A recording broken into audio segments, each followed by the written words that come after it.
morning, everyone. Time for another exec 737 preview video, and airplane is nearing completion, at least functionality-wise, and this enables me to do some preview videos that are not so centric on a certain system, but show the whole airplane working all together. And I'd try to take it a little more slow this time, not ramble at 100 words per minute, but explain stuff a little more thoroughly. It's really no rush. And today we're going to show you how to get the airplane ready from the so-called cold and dark situation. And we're going to role play airline captain, a role that I'm slightly familiar with. Today we're in cold and early Wilmington, North Carolina. We got picked up really early at the hotel. Everyone's still sleepy, grouchy, thirsty for coffee. So let's get the airplane ready. You can see it's parked out here on the apron. All the gate positions were blocked, obviously, when the crew came in last night. So we're stuck out here, and airplane is completely silent. Let's get inside, and you can see the cabin is dimly lit by the outside lights, but we want some more light in here, so I brought a flashlight from the rear attendant station. Turn it on. The flashlight is a feature built into X-Plane. You can use it with all the planes, and it certainly comes in handy in situations like this where you can't find your way around otherwise. Let's get to the front, the business end of this airplane, and one thing we have not modeled yet is the forward attendant panel. It's over here, and there's a switch called the ground service switch, and when you flip that on, of course we will have that in the final version, then the ground service bus gets connected to the ground power unit that I saw the friendly folks of Wilmington Airport plug in. And this enables the ground staff to service the aircraft. It turns on the lights, it powers the power outlets so they can run the vacuum cleaners and everything. Since we don't have the switch modeled, I'm going to use our menu here to connect or turn on the ground service bus. You can see it's getting bright in the cabin, and as we see, it is cleaned already, so that's one less thing we have to worry about. Let's get into the cockpit. One thing we worked on during the last few weeks is the sound system, so I will make sure that I'll point out the sounds. You can see the textures here are still pretty rough. We keep performance in mind, of course, and we rather concentrate on the things that you'll see mostly during flying. But with the recent addition of the ability to kill certain objects during certain times, I'm sure that we will improve on these textures and make them look nicer in case you want to enjoy the flight from the passenger seat. Let's get inside the cockpit. You will hear the first sound as we get in there. It's a slight sound of air rushing, and I will explain what it is. You will look around the cockpit and you say, hey, this is completely dark. I turn off the flashlight, nothing to see really. Still there's some sound going. Well, this is correct, and I'll show you why in a second. We will start with a cockpit safety inspection. That means turning on the battery. The crew coming in last night turned it off, of course, otherwise the battery would drain during the night. I turn it on. And some lights come on. If I turn off the flashlight, you see not enough lights by far. Okay, first thing I'll do is I'll test the emergency exit lights. They are off right now. You can see here's the guard. It's open and they're in the off position. And the emergency exit lights have their own little batteries. They last about 30 minutes once running, and of course you don't want to have them drained overnight. So what I will do now is I will turn them to armed, and they should come on because the main buses are not powered, and that's one of the conditions for them to start. So I turn off the light. I just flip the guard closed, and indeed we have the light up here going. That's the emergency exit light for the cockpit. Just enough to find the door and get out in a hurry if you have to. Okay, that seems to be working. Not really enough light for us though. So what I will do is I will use the dome light. It's up here. Turn it to bright, and we have a lot more light in the cockpit and can start getting the airplane ready. Of course, at various points in time you will see the master caution come on for certain systems. Right now it's pointing to the overhead, and indeed lots of orange lights are on. So I will just cancel this for now. We like to cancel it so in case something else pops up, we get the alert and you might not notice if it's already on. So one of the first things is to cancel it and then check what's going on. Okay, I mentioned the sound, the air rushing sound, and this is indeed the exhaust fan of the equipment cooling. It is connected to the ground service bus. So if I disconnect the ground service bus, you see it goes off, and now the only sound you hear is the gyro spinning. It's the standby attitude indicator. It has a little electrical motor that spins the gyro inside, and since the battery is running, this one is also running. Of course, we have another master caution because the equipment cooling exhaust in normal failed. It's not going to fail for long. I'm going to turn on the main power in a second, but let's continue with the cockpit safety inspection. We have the battery on. I can close the guard now. We want to leave it on for now. And I'm going to make sure that we have the electric hydraulical pumps switched off. In case I connect the AC power, they would start running otherwise, and that might endanger personnel on the ground. So we want to have these off. Of course, we want to have the gear lever down, which it is for some obvious reasons. It will not really retract the gear when the plane is on the ground, but there could be a failure in that safety mechanism, and that would be very hard to explain to management later on. Third thing is we want to have the weather radar system off. It should not start radiating. Modern weather systems, radar systems do not have much power, but the old ones did, and I guess that's from old times where they were worried about endangering ground personnel. Okay, now that all this stuff is done, I'm going to run a quick standby power test. The standby power test is, or the standby power is a feature that enables you to fly this airplane even if all power sources fail, like the generators. The battery will power the essential airplane systems for a while. They say including one APU start attempt, it's about 30 minutes. That should be enough to get the plane on the ground in most situations. Otherwise, you have to get creative to save some power. That will be the subject of a later video. But in the mornings we're supposed to test this, or we were supposed to test this. Now maintenance does it most of the time, but of course you can still do it. You can see the standby power switch is here in the middle. Standby power is off right now, even though, let me open this, it is on auto. Auto means it will turn off on the ground. It's another safety feature to avoid draining the battery. The Boeing says, well, when you're on the ground, you don't need the standby power, but in certain situations you do, and that's why they have another two switch positions. Of course, the off. If I turn this to off, nothing happens because it is already off. But if I turn it to on, some stuff happens, and I want to show you that. Right now I have the electrical power switches here set on ground power. If I move it to standby power, of course it's off, nothing shows. Same here for the DC standby power bus. And as I turn the standby power to on, you will see some things happen. First, you will hear that the vibrator for the standby altimeter, it's right here in the middle, starts sounding.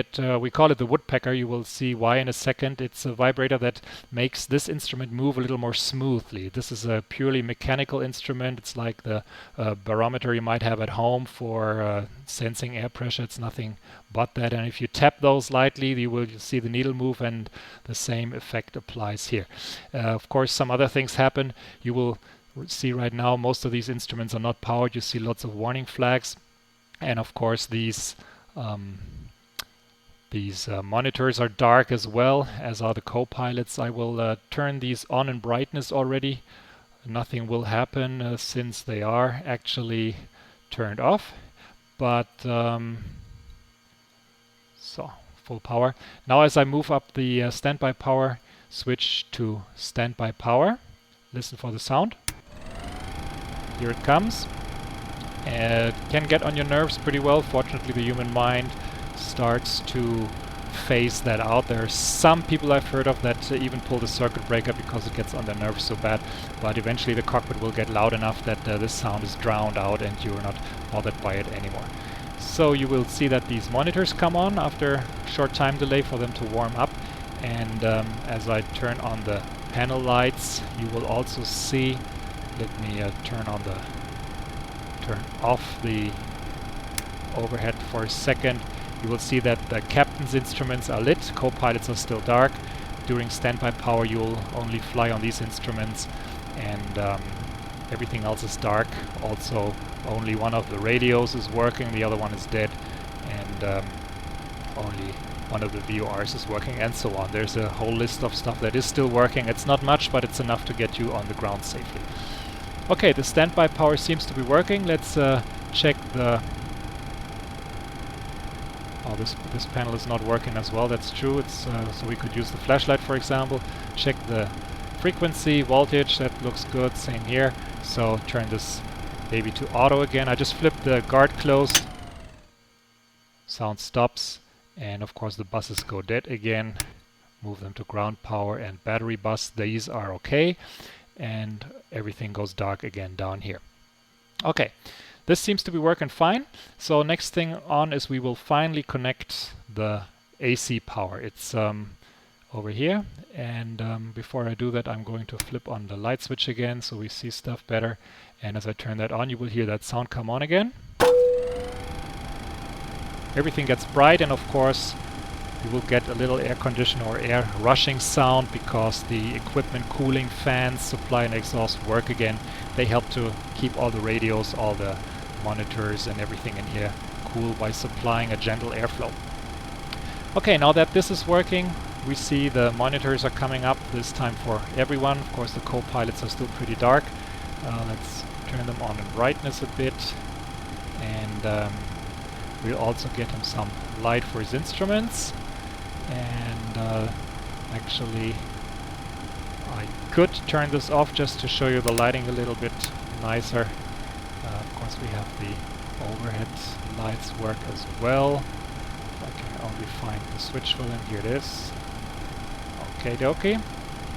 And we need the background light a little bit brighter. Panels on. Here we go, nice and cozy. This one has a switch as well, of course. So, this looks better. This is the way we're going to fly later on, but now for the preparation I like the dome light on. If maybe even on dim, you can see that it makes it easier to find stuff in the cockpit. And while we're preparing the airplane, it's not necessary to have it set to outside darkness. You can see it's getting lighter outside. The crew is getting impatient. Passengers are going to board soon, so let's start with the initial cockpit preparation now that we've done the safety inspection and the standby power test. One thing I like to get accomplished soon is the outside check. I want, in this case, the co-pilot is going to do it because it's cold. And in preparation for that, let me just show you the plane from the outside right now. You can see lights are on in the cabin, but not much else. So what I would like to do now is I want to turn on the wheel well lights. You will need it for inspecting the wheel wells. I also want to turn on the position lights. I'd like to get early warning if one of them isn't working. And of course the logo lights, so people see what plane they're going to fly with. Now I'll look outside again. You can see the logo light in the back. You can see the wheel well lights illuminating the ground below, and of course you see the position lights on the wingtips, and lighting effects of course and X-plane are really nice. So as I move into the airplane, you can see that the wheel well lights are indeed lit up from the inside. Nice effect. Okay, co-pilot is outside, and he knocks on the fuselage, on the radome. That sounds pretty loud, and he gives me the thumbs up. That means that I can turn on the hydraulic power. But before I do that, I want to accomplish the test that shows me that the pre-charge and the emergency hydraulic cylinder is okay. You want to make sure that the chocks are in position before you do that, because as I deplete the cylinder, there's no more braking. I do have the parking brake off right now anyway, so the plane isn't braked in any way. But as I pump the pedal, you will see that the pre-charge in this hydraulic pressure indicator is the pre-charge is about 1000 psi. Everything above that is pressure that is stored, so I could brake the airplane in an emergency. And if I pump the pedals, you will see, you can see the pedals move as I do that. You will see that, here we are, the pressure indeed goes down. So in case you're landing and you don't have hydraulics at all, you want to use the pressure wisely, because as I pump more and more, you see the pressure is now completely depleted, and everything left now is the pre-charge in the cylinder. The cylinder's in the main wheel well, and now there's nothing left to brake the airplane except the reversers possibly. Okay, pre-charge is still in there, that's good. So I can turn on the electrical hydraulic pumps now, and you will see as I do that, that of course the pressure in the cylinder goes up again. It gets charged automatically, and also the hydraulic pressure on these indicators down here rises up again. Let's do that. Copilot gave me the all clear. It's important because you don't want to move any flight controls outside or even the flaps if someone's in the vicinity, but everything's clear. So let's turn these on. Low pressure lights go off, and wasn't fast enough, but this went up, and also the hydraulic pressure in both systems is at the nominal 3000 psi. Of course, the if you've traveled on a 737, you might have heard the electrical hydraulic pumps. If you go outside, they're pretty audible right here, and as I move closer, they are mounted in the wheel well. You can see one right there. Of course, the wheel well isn't fleshed out yet. We will add some more stuff to it, but the electrical hydraulic pumps are in there.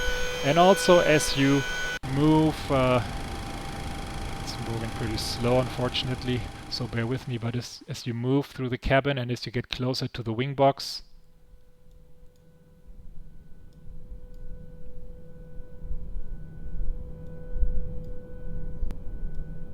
it's pretty quiet. Fortunately, they are isolated fairly well. We might ramp that up in the final version a little bit more, but it is audible. As you move through the cabin, when you get closer to them, you can hear them just like you do in the real plane. So, jumping back into the cockpit, we have that part going. Copilot is busy with the outside check. As I said, I like to get that accomplished early, so if we find something, maintenance has a chance to fix that before stuff is really getting on. Okay, 17 minutes are over. I'm going to stop the show right here and continue with the second video.